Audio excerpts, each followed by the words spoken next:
মাই বিজুলী এপৰ জৰিয়তে স্মাৰ্ট মিটাৰৰ ইলেক্ট্ৰিচিটি বিল কেনেদৰে পে'মেণ্ট কৰিব লাগে মই আগতে আপোনালোকক শিকাইছোঁ, কিন্তু সেইটো ভিডিঅ'ত বহুতে কমেণ্ট কৰিছে যে প্ৰচেছটো অলপ টান। গতিকে আজিৰ এইটো ভিডিঅ'ত মই আপোনালোকক ফোনপে'ৰ থ্ৰুদি স্মাৰ্ট মিটাৰৰ কেনেদৰে ৰিচাৰ্জ কৰিব পাৰিব ইয়াৰ বিষয়ে শিকাম। ৰিচাৰ্জ কৰাৰ আগতে প্ৰথমতে আপোনাৰ বিলটো চেক কৰি ল'ব কিমান টকা বিল আছে। ইয়াতে বিল চেক কৰিবলৈ আপুনি গুগলত আহিব, ইয়াতে OTPৰ প্ৰয়োজন নহ'ব, ঠিক আছে। এইটো ইয়াতে এটা প্লাছ পইণ্ট। ইয়াতে চেক কৰিবলৈ আপুনি গুগলত আহি চাৰ্চ কৰিব ন ইয়ৰ স্মাৰ্ট প্ৰিপেইড বেলেঞ্চ বুলি লিখি চাৰ্চ কৰিব, ঠিক আছে।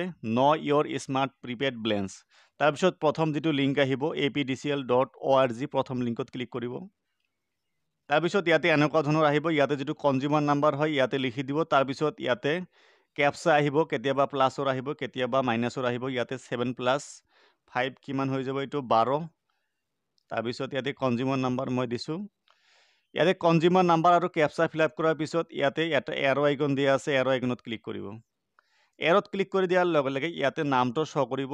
দুটা এটা ইয়াতে আখৰ হাইড হৈ থাকে, আপুনি আইডিয়া ল'ব পাৰিব যে কাৰ নামত আছে বিলটো।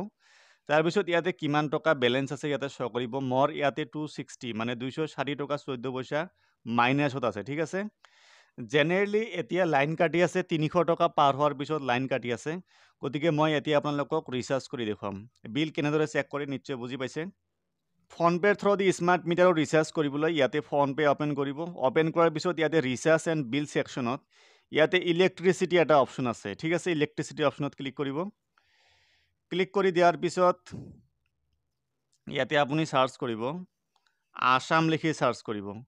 আসাম লিখি চাৰ্চ কৰাৰ পিছত প্ৰথম দুইটা অপশ্যন আহিব, এটা হৈছে Assam power distribution limited APDCL bill payment. প্ৰথমটোত আপুনি ক্লিক নকৰিব। ছেকেণ্ড যিটো অপশ্যন আছে প্ৰিপেইড ৰিচাৰ্জ, যিটো অপশ্যন লিখা আছে এই প্ৰিপেইড ৰিচাৰ্জ অপশ্যনত ক্লিক কৰিব। ক্লিক কৰি দিয়াৰ পিছত ইয়াতে কনজিউমাৰ নাম্বাৰটো ফিল আপ কৰিব। ফিল আপ কৰি দিয়াৰ পিছত ইয়াতে কনফাৰ্মত ক্লিক কৰিব। কনফাৰ্মত ক্লিক কৰি দিয়াৰ পিছত ইয়াতে কনজিউমাৰৰ যিটো নাম আছে ইয়াতে নামটো শ্ব' কৰিব আৰু বিল ডেটটো শ্ব' কৰিব। ইয়াতে অট'মেটিক 100 টকা আহিব, ঠিক আছে। কিন্তু আপুনি যিমান বিচাৰে ইয়াতে সিমান টকা ৰিচাৰ্জ কৰিব পাৰিব। ইয়াতে 100 টকা আহিছে, মই ইয়াতে 300 টকা ৰিচাৰ্জ কৰিছোঁ, ঠিক আছে। মোৰ যিহেতু 200+ মাইনাছত আছে, তো মই ইয়াতে 300 টকা লিখি দিলোঁ। তাৰপিছত ইয়াতে প্ৰচিড টু পে' এইখিনিতো জানে। তাৰপিছত ইয়াতে UPI পিন টাইপ কৰি পে'মেণ্ট কৰিব।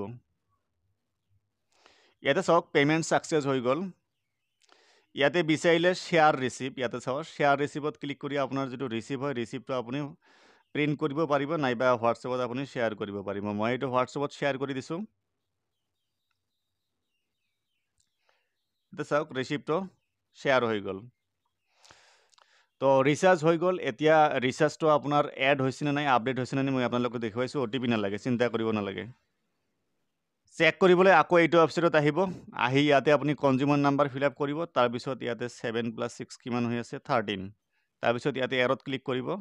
ইয়াতে চাওক ইয়াতে বেলেঞ্চ আপডেট হৈ গ'ল 39 টকা 86 পইচা। ইয়াতে এটা অপশ্যন আছে ভিউ মোৰ ডিটেইলছ। আপোনাৰ যদি ৰিচিপ্টৰ প্ৰয়োজন হয় ইয়াতে ভিউ মোৰ ডিটেইলছত ক্লিক কৰিব। ক্লিক কৰি দিয়াৰ পিছত মোবাইলত OTP আহিব, যিটো নাম্বাৰ দিয়া আছে।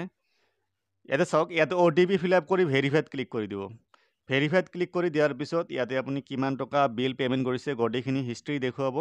আপোনাৰ যদি ৰিচিপ্টৰ প্ৰয়োজন হয় ইয়াতে চাওক ভিউ ৰিচিপ্ট এটা অপশ্যন আছে, ইয়াতে PDF-ত ক্লিক কৰি আপুনি ৰিচিপ্টটো ডাউনলোড কৰিব পাৰিব, ঠিক আছে।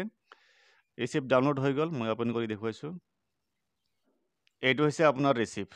ইয়াতে চাওক মই 300 টকা পে'মেণ্ট কৰিলোঁ, ইয়াতে 300 টকা লিখা আছে। আপোনাৰ য'ত ৰিচিপ্টৰ প্ৰয়োজন হয় এইটো ৰিচিপ্ট আপুনি ব্যৱহাৰ কৰিব পাৰিব, ঠিক আছে। তো ফোনপে'ৰ থ্ৰুদি আপুনি এনেদৰে ৰিচাৰ্জ কৰিব পাৰে। কিবা যদি বুজাত অসুবিধা হয় কমেণ্ট বক্সত কমেণ্ট কৰি জনাব পাৰে। ধন্যবাদ।